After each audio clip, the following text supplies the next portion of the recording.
Lectura del Santo Evangelio según San Juan. En aquel tiempo, dijo Jesús a sus discípulos: Dentro de poco ya no me veréis, pero poco más tarde me volveréis a ver. Comentaron entonces algunos discípulos: ¿qué significa eso de dentro de poco ya no me veréis, pero poco más tarde me volveréis a ver, y eso de me voy con el Padre? Y se preguntaban: ¿qué significa ese poco? No entendemos lo que dice. Comprendió Jesús que querían preguntarle y les dijo: ¿están discutiendo de eso que les he dicho, dentro de poco ya no me veréis, pero poco más tarde me volveréis a ver?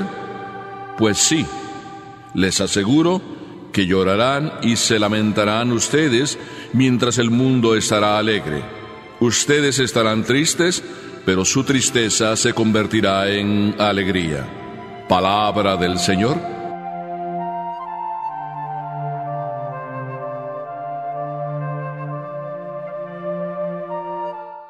La tristeza puede ser alegría si hay esperanza.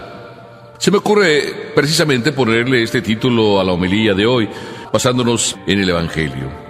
En su libro titulado Contra toda esperanza, Armando Valladares, este poeta cubano que estuvo en los campos de concentración muchísimo tiempo, él nos cuenta la lucha que tuvo que hacer para poderse mantener vivo en la cárcel. Soñaba estar algún día de nuevo con su esposa y sus hijos. Para evitar que él tuviera contacto con el exterior de la cárcel, le recogieron todo lo que él pudiera utilizar como instrumento de comunicación, pero no le quitaron una cuchilla de afeitar. Con ella sacó una pequeña astilla de una tabla y en un rincón encontró abandonada una receta médica. Ya tenía la pluma y el papel. Solo le faltaba la tinta. De su ingenio sacó la solución porque se hizo una pequeña herida en los dedos y apretando un poco sacó gota a gota la tinta con la que escribió: me lo han quitado todo, bueno, casi todo, porque me queda la sonrisa, el orgullo de sentirme hombre libre y en el alma un jardín eternamente florecido. Me lo han quitado todo, las plumas y los lápices, pero me queda la tinta de la vida, mi propia sangre, y con ella escribo estos versos todavía. Le habían quitado todo en el sentido que lo tenían encarcelado, pero tenía la esperanza de un día salir de la cárcel y encontrarse con su esposa. Él mismo nos cuenta en su libro que muchos de sus compañeros iban muriendo de pura rabia y enojo contra sus propios carceleros que los hacían sufrir. Y murieron, dice él, de enojo, murieron de haber perdido la esperanza. Él, en su tristeza, poseía una esperanza de un día encontrarse con su esposa. Aquí Jesús nos dice: dentro de un poco ya no me verán, pero poco más tarde sí que me van a volver a ver. ¿Verdad que suena como extraño este modo de hablar de Jesús? Pero situémonos en el contexto. Jesús está en la última cena. Jesús está dando a sus discípulos las consignas, está dejando, como si dijéramos así, la herencia para cada uno de nosotros, y está hablando en ese sentido: un poco y ya no me verán, y dentro de un poco y ya me volverán a ver. Quizá lo primero, dentro de un poco ya no me verán, pues como que puede que sí sea verdad. ¿A poco no? Porque él está hablando de que va a ser encarcelado, de que lo van a juzgar, de que va a morir. Por tanto, lo más normal es que dentro de un poco ya no me verán. Pero decir enseguida que dentro de otro poquito más y ya lo volverán a ver, eso suena como extraño. ¿No acontece un poco así en nuestras vidas? Que a veces nosotros también como que nos sentimos que la vida se nos acaba. ¿No habremos hecho esta experiencia quizá con alguno de nuestros propios familiares o amigos o vecinos? Que los veíamos, sí, y dentro de un poco ya los dejábamos de ver. Pero si se trata de nuestros propios familiares, ¿no acontece que eso nos duele y nos duele de verdad? Porque perder un ser querido, vaya si duele. Pero sin embargo Jesús a sus discípulos los estaba preparando y les estaba diciendo que dentro también de otro poquito más y lo volverían a ver. ¿Crees tú esto?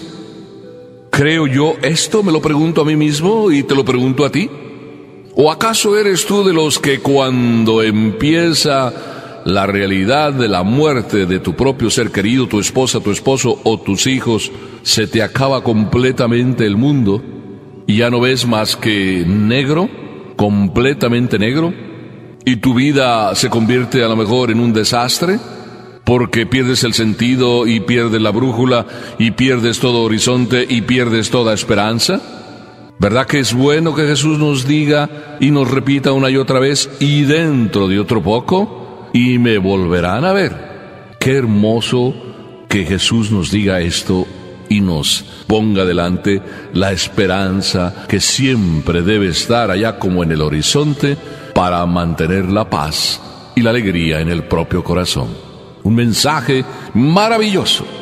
Yo podría decir el mensaje más radical de la vida de un cristiano, porque San Pablo nos dirá en una de sus cartas que si nosotros hemos perdido toda esperanza, si Cristo no ha resucitado, vana es nuestra fe y somos los seres más desgraciados.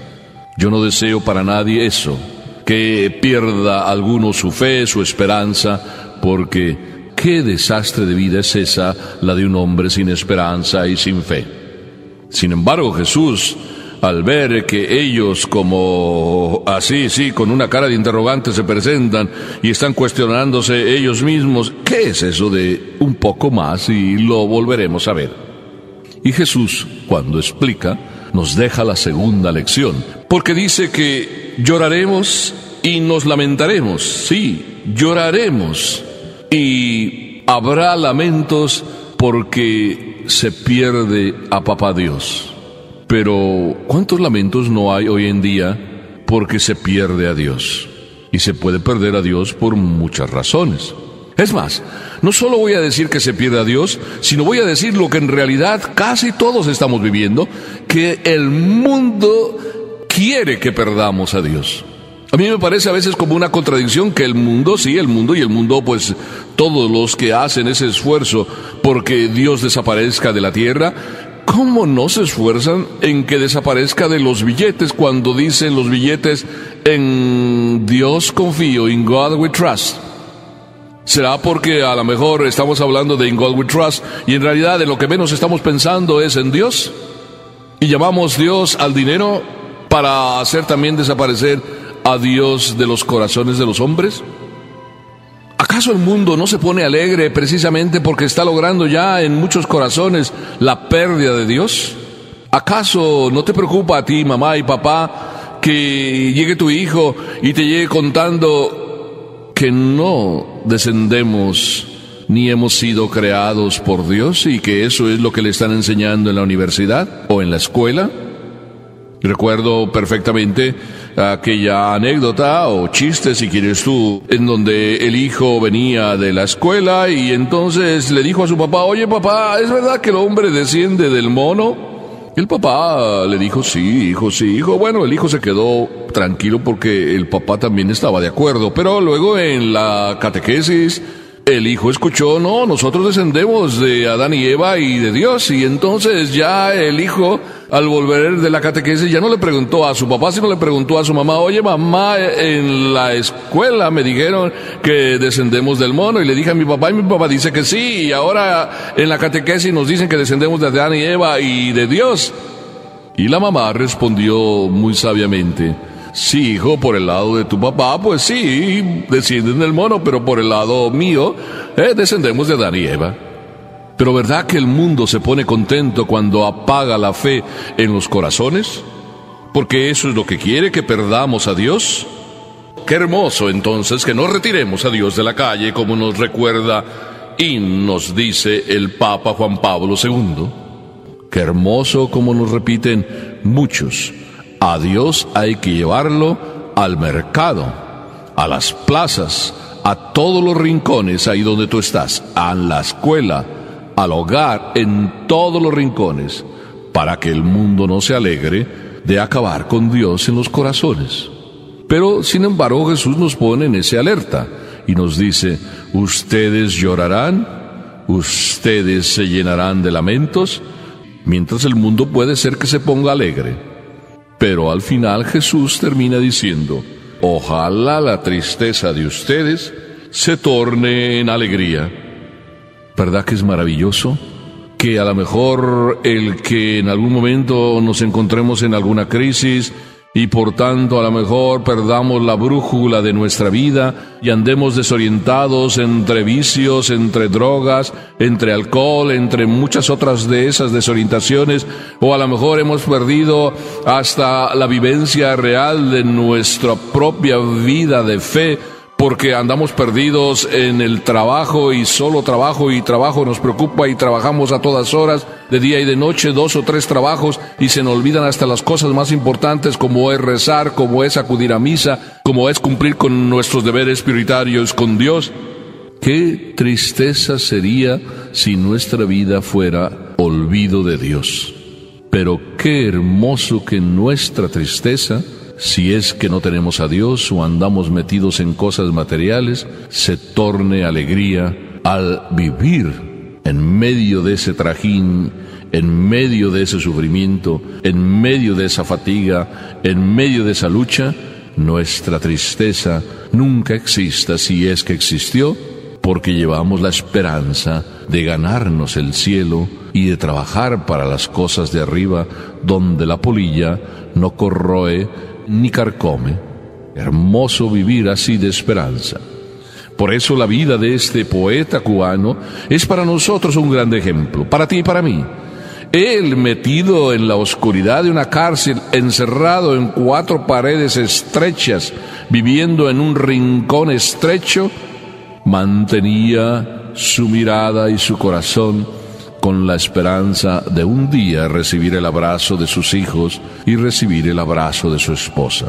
Y en esa lucha y en esa esperanza decía: me quitaron todo, me quitaron, sí, todo, la tinta con que escribir, pero no me quitaron el alma, la sonrisa, el orgullo de sentirme hombre libre, y en el alma un jardín florecido.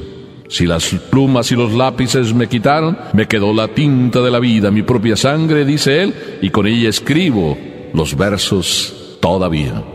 Que escribamos toda nuestra vida, día a día, precisamente manteniendo esa esperanza en las cosas del cielo, para que así, mirando hacia arriba, nuestra vida tenga otro color, otro sabor, y la sonrisa de la presencia de Dios en cada una de las cosas que hacemos.